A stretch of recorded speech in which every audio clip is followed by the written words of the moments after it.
नमस्कार. आज आपण बेलाचं सरबत कशी बनवायची त्याची रेसिपी मी आपणासमोर सांगणार आहे. प्रथम ही बेलाची फुलं घेतलेली आहेत आणि हे खिसलेलं गूळ आहे.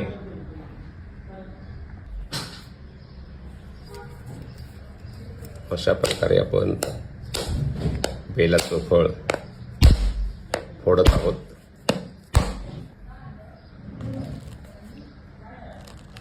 वाव. अशा प्रकारे हे बेलाचा गर मगज काढून घेतला जातो.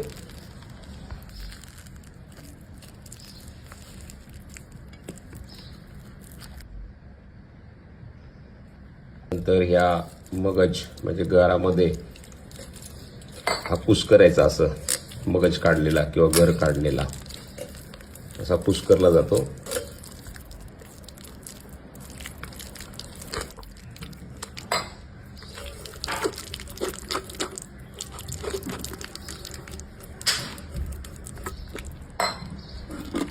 अशा प्रकारे आपल्याला फायनल त्याची सरबत आता टोपात मिळणार आहे. खाली फायनल त्याच्या अशा बिया असतात, हे सगळं टाकून द्यायचं.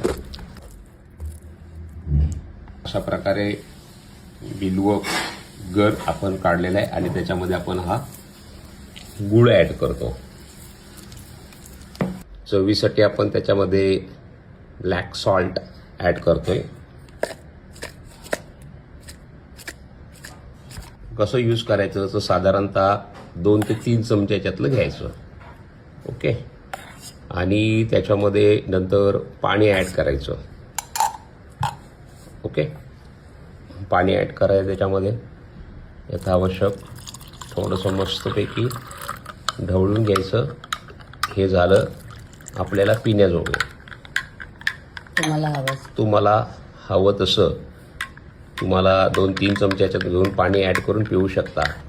याचं आयुर्वेदिक दृष्टिकोनातून फायदे काय काय होतात तर IBSचे पेशंट, गृहिणीचे पेशंट, पोटाचे विकार, ज्यांच्या पोटामध्ये सारखी आग होतो, संडास करताना कुंठून संडास करावं लागतं, पातळ संडास होतो, डिसेंट्री, डायरिया, म्हणजे पोटाच्या विकारांसाठी हे अमृत आहे. आणि तुम्हाला उन्हाळ्यामध्ये पोटाला जर गरमी वाटत असेल तर पोट गार होतं, डायजेशन सुधारतं, डायजेशन चांगलं होतं. याचं खूप महत्त्व आहे या बिल्व मगज सरबतचं. ज्या पद्धतीने सांगितले त्या पद्धतीने घरच्या घरी करा, वापरा आणि मस्तपैकी तंदुरुस्त राहा. धन्यवाद.